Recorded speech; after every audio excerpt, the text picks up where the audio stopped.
Level 1 में 2 stage exam क्यों? 1,25,00,000 के आसपास स्टूडेंट्स ने अप्लाई किया है। इतनी बड़ी संख्या में देश भर में अगर रिक्रूटमेंट करना है तो आपको एक लेवल के एग्जाम से, सिंगल एग्जाम से करना बहुत मुश्किल है। फिर भी हम इसको री एग्जामिन करेंगे। इतनी बड़ी संख्या में 1,25,00,000 कैंडिडेट्स अगर हो तो कैसे उनको एक साथ सेम तरीके से same level of hardness of question की, ये सब करना अति डिफिकल्ट। आप सब इस प्रक्रिया से गुजर चुके हो, आप भी समझते होंगे। इसलिए इसके एक प्रीलिम एग्जाम और उसके बाद में एक कंप्यूटर बेस्ड टेस्ट 2 इस तरह से करके किया गया। वो नोटिस में लिखा गया था कि अगर जरूरत पड़ी, अगर परिस्थिति हुई तो उसके 2 लेवल किए जाएंगे। पहला ये। दूसरा आपका प्रश्न कि 10+2 में ग्रेजुएट्स को कैसे अलाउ करें। देखिए, किसी भी एग्जाम में मिनिमम क्वालिफिकेशन का स्टैंडर्ड होता है, मैक्सिमम क्वालिफिकेशन का नहीं होता है कभी भी। ये कानूनन कॉन्स्टिट्यूशनल व्यवस्था में हम लोग काम कर रहे हैं। कॉन्स्टिट्यूशनल व्यवस्था के हिसाब से हम मिनिमम प्रिस्क्राइब कर सकते हैं, मैक्सिमम प्रिस्क्राइब नहीं कर सकते। तो 10+2 के लिए जो क्वालिफिकेशन वाला स्केल है, उसमें अगर ग्रेजुएट बैठे तो उसको रोकने का हमें कोई अधिकार नहीं है, किसी को कोई अधिकार नहीं है। अगर कोई नया इसके बारे में कोई नया न्यायपालिका की तरफ से कोई चीज आती तो अलग बात है, लेकिन हमारे पास कोई अधिकार नहीं है इसका। दूसरा विषय था ये। तीसरा विषय आपने रखा समय का। देखिए, शुरू में इसके लिए जो इस एग्जाम को कंडक्ट करने के लिए एप्लीकेशंस आई, दोनों के दोनों एग्जाम्स में 1 करोड़ से ज्यादा एप्लीकेशन आई। 1 करोड़ से एप्लीकेशन ज्यादा आई तो जो एग्जामिनेशन कंडक्ट करने के लिए एजेंसी हमको हायर करनी थी, उसको हायर करने में टाइम लगा, 6 महीने से ज्यादा लगा। नेचुरली इतनी बड़ी संख्या में अगर एग्जाम करना है देश में तो अपने आप में वो एक बहुत बड़ा challenge. It's a Himalayan task, it's a huge task, it's a very very big challenging task. तो एजेंसी को सेलेक्ट किया गया। सेलेक्ट करते करते कोरोना आ गया। कोरोना के फेज में देरी हुई, लेकिन फिर भी डिस्पाइट कोरोना तुरंत दिसंबर 2020 में एग्जाम की प्रोसेस चालू हुई। और despite second wave of corona फिर भी एग्जाम किया गया with all the precautions, all the safety things करके इसको लाए। जो दूसरा वाला ग्रुप बी का एग्जाम है उसमें कैट में चले गए थे बच्चे, क्योंकि करीब 5 लाख के आसपास एप्लीकेशंस ऐसी थी जिसमें फोटोग्राफ प्रॉपर्ली मैच नहीं हो रहा था। तो नेचुरली अगर एप्लीकेशन में फोटोग्राफ मैच नहीं हो तो उसको आप एग्जाम में कैसे लोगे। तो वो विषय आया था। तो उस विषय के कारण लोग कैट में गए थे। एडमिनिस्ट्रेटिव ट्रिब्यूनल ने जैसे ही उसका समाधान किया, फैसला किया, उसके फैसले के तुरंत बाद में हम लोगों ने एग्जाम के प्रोसेस को आगे किया। कोई उसमें देरी नहीं की। और हमारा, देखिए, हमारी सरकार, प्रधानमंत्री श्री नरेंद्र मोदी जी का इंटेंट हमेशा है कि मैक्सिमाइज करना है रोजगार को। इसीलिए आप देखिए, इतनी बड़ी संख्या में, यानी रेलवे में 1,40,000 टोटल, 1,05,000 ग्रुप डी की कैटेगरी में, लेवल 1 की कैटेगरी में, और लेवल 2 से लेवल 6 की कैटेगरी में 35,000 कैंडिडेट्स वैकेंसीज। 1,40,000 की वैकेंसीज लाना कोई छोटी बात नहीं है, बहुत बड़ी बात है। फिर आपका चौथा पॉइंट आप देखिए, ज्यादा से ज्यादा कैंडिडेट्स को फर्स्ट स्टेज से सेकंड स्टेज में जाने का मौका मिले, इसके लिए 2015 तक हमेशा प्रिलिमिनरी एग्जाम जो होता था, फर्स्ट स्टेज होता था, उससे 10 गुना लिए जाते थे, केवल 10 गुना लिए जाते थे। 2015 के बाद में पहले ही संख्या बढ़ा के 15 गुना कर दी गई, जिससे कि ज्यादा से ज्यादा कैंडिडेट्स को मेन एग्जाम के लिए जाने का मौका मिले। और 2019 में इस संख्या को 20 गुना किया गया, ताकि ज्यादा से ज्यादा लोगों को अवसर मिले, ज्यादा से ज्यादा लोग। क्योंकि फर्स्ट स्टेज जो प्रिलिमिनरी एग्जाम इतना बड़ा नंबर है कि उस नंबर में हो सकता है कुछ बाय चांस उस दिन तबीयत ठीक नहीं हो, कोई दूसरा कारण हो, समय पे पहुंच नहीं पाए, कोई भी कारण से मिस कर गया, तो मैक्सिमम लोगों को हमें चांस देने का इंटेंट है। इसी इंटेंट के कारण 20 गुना किया गया। जो 10 गुना था 2015 से पहले, उसको 20 गुना किया गया 2019 में।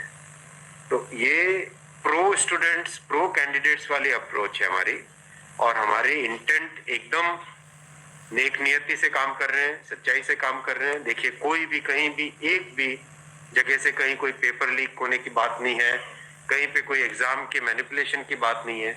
जो आज सिर्फ मुद्दा है, मुद्दा सिर्फ इतना है कि शॉर्टलिस्ट कैंडिडेट्स कितने किए जाए, यही मुद्दा है। इस मुद्दे को सॉल्व करेंगे, इसको भी हम बहुत सेंसिटिवली सॉल्व करेंगे। हमारे लिए छात्र हमारे साथी हैं, हमारे भाई हैं, हमारी बहनें जो एग्जाम दे रहे हैं, तो हमारे लिए बहुत इंपॉर्टेंट है। हम इसको बहुत सेंसिटिवली हैंडल करेंगे। और दिखाई पड़ी तो लाठीचार्ज कल रात को आपने देखा, अगर तस्वीरें दिखाई हो हॉस्टल में घुस। मैं आपको इतना बताना चाहूंगा कि जो लोग किसी भी अपनी खुद की संपत्ति को अगर जलाते हैं, खुद की संपत्ति पे अगर अटैक करते हैं, उसको डिस्ट्रॉय करने की कोशिश करते हैं, तो उसमें जो प्रक्रिया पुलिस की होती है वो होनी अगर हुई है, मेरी बात आप इसमें स्पष्ट रखिए कि मैं छात्रों को कह रहा हूं कि आपकी संपत्ति है, आप अपनी संपत्ति को जलाने के लिए क्यों बाहर निकले।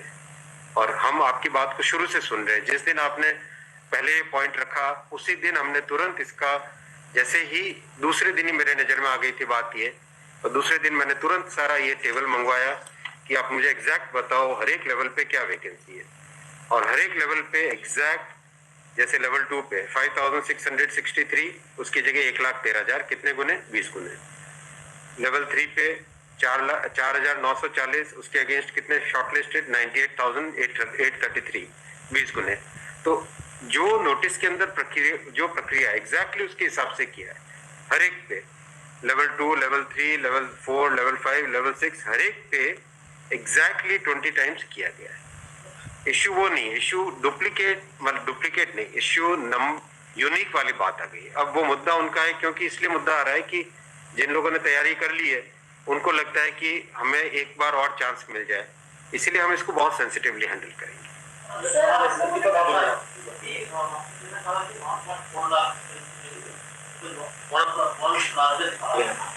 As of now, how many recruitment has happened?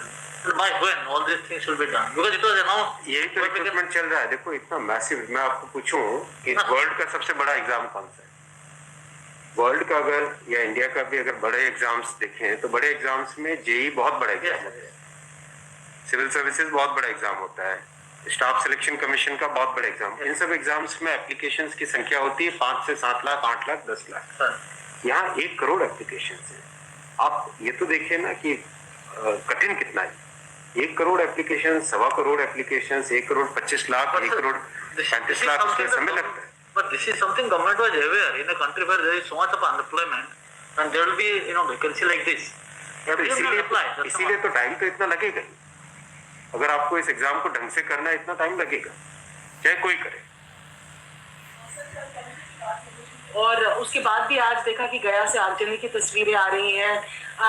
क्या ये कन्वे नहीं हो पा रहा है? कहाँ पर ये लैक ऑफ कम्युनिकेशन आपको लग रहा है, या मैटर पॉलिटिसाइज हो चुका है? नहीं, कुछ लोग इसका गलत फायदा उठा रहे हैं, और मैं उनसे भी निवेदन करूंगा कि छात्रों को भ्रमित न करें, कोई गलत इसका उपयोग न करें। ये छात्रों का मामला है, ये देश का मामला है, इसको हमें सेंसिटिवली हैंडल करना चाहिए, और इसमें हर तरीके से संवेदनशीलता के साथ इस मामले को लेना चाहिए। सर, कुछ छात्रों के ऊपर FIR भी दर्ज की है, पुलिस की स्टडी में भी अभी के समय में है FIR।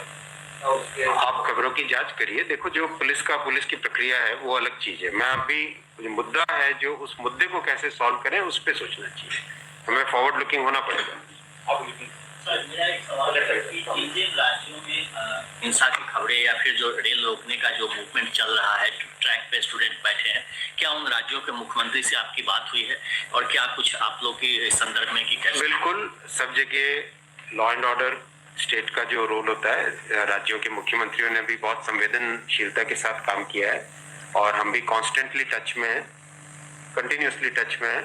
और जो आज कमेटी की बात भी सबके पास जा चुकी है ऑलरेडी, और मेरे ख्याल से ज्यादातर जगह से स्टूडेंट्स ने इस विषय को स्वीकार भी किया है।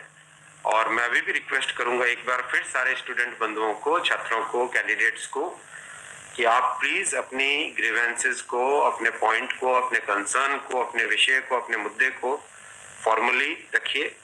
हम इसको एकदम संवेदनशीलता के साथ टैकल करेंगे।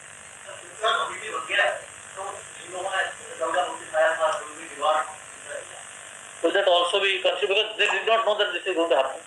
नहीं, देखो कमेटी एक बहुत ही सीनियर ऑफिसर्स की है और ये कमेटी हर चीज को, जितने भी मुद्दे इसमें आएंगे और हर एक मुद्दे को जल्दी से जल्दी, इस पर कमेटी का टाइम लिमिट भी दिया। कितना टाइम दिया हमने टाइम लिमिट? 4 मार्च तक। जो कमेटी की रिपोर्ट आने का क्या मतलब, जल्दी से जल्दी हमारा एम है कि इस मुद्दे को बिल्कुल भी डिले न करके जल्दी से जल्दी सॉल्व करें। 16/2 तक सारे के सारे कैंडिडेट्स अपने कंसर्न सबमिट कर सकते हैं। 3 वीक्स टाइम दिया। I think that's a reasonable time. इससे ज्यादा टाइम देने की जरूरत नहीं है। और कमेटी अपना सारे कंसर्न्स को एग्जामिन करके रिकमेंडेशंस देने का टाइम 4 मार्च दिया गया। तो कोशिश करेंगे उससे पहले अगर हो जाए, 4 मार्च से भी पहले अगर हो जाए। डिपेंड करेगा कि कितने रिप्रेजेंटेशंस आते हैं और मोटे मोटे मुद्दे तो अभी आ चुके हैं पब्लिक। मुझे नहीं लगता है कि इसमें बहुत ज्यादा टाइम लगेगा।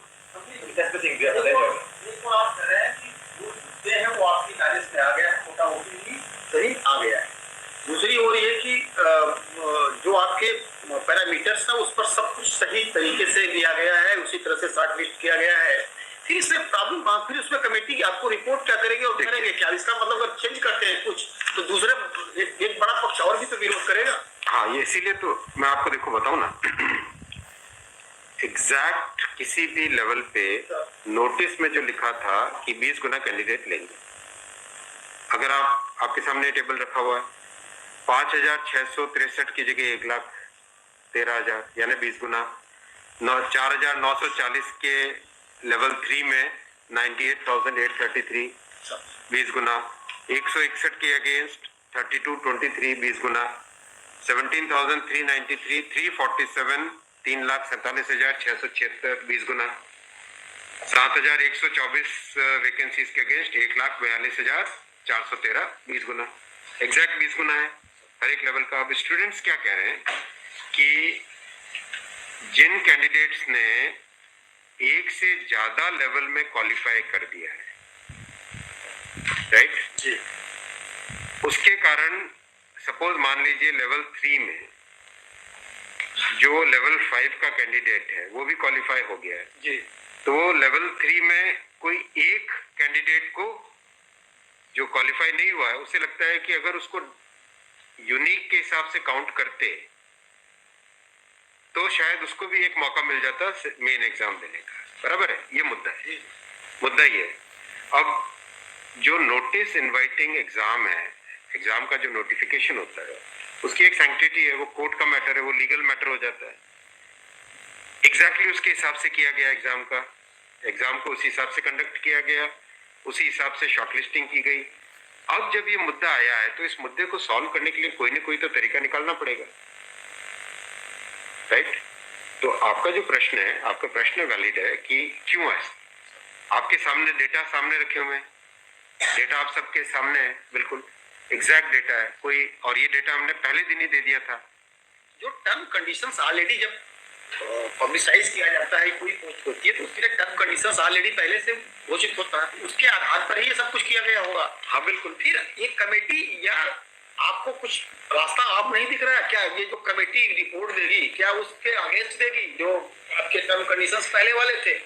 बात वही है ना कि आपकी बात, फिर लोग कोर्ट जाएंगे। हाँ, बात वही होगा जो नहीं, अपने को तरीका ऐसा सॉल्व करना पड़ेगा, कोई तो ऐसा तरीका निकालना पड़ेगा जिससे कि जो लोग शॉर्टलिस्ट हुए हैं उनका भी करियर इफेक्ट ना हो, उनके प्रोस्पेक्ट्स भी कमजोर ना हो, और जो लोगों की ग्रीवेंस है उस ग्रीवेंस को तो एड्रेस करना पड़ेगा ना। छात्रों का मुद्दा है और लोगों ने अगर ग्रीवेंस रेज की है तो हमारी ड्यूटी है कि उसको हमें एड्रेस तो करना पड़ेगा ना।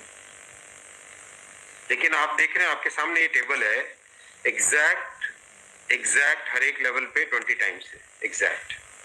ये आप टेबल आप सब लोग देख लीजिए। और ये हमने जैसे ही शॉर्टलिस्टिंग हुई, कुछ लोगों ने मुद्दा उठाया, तुरंत मैंने आरआरबीज को क्लियर बोला था कि एग्जाम हमारी तरफ से एकदम ट्रांसपेरेंटली होना चाहिए और हर जगह एग्जैक्ट ये सब नंबर्स रखे गए।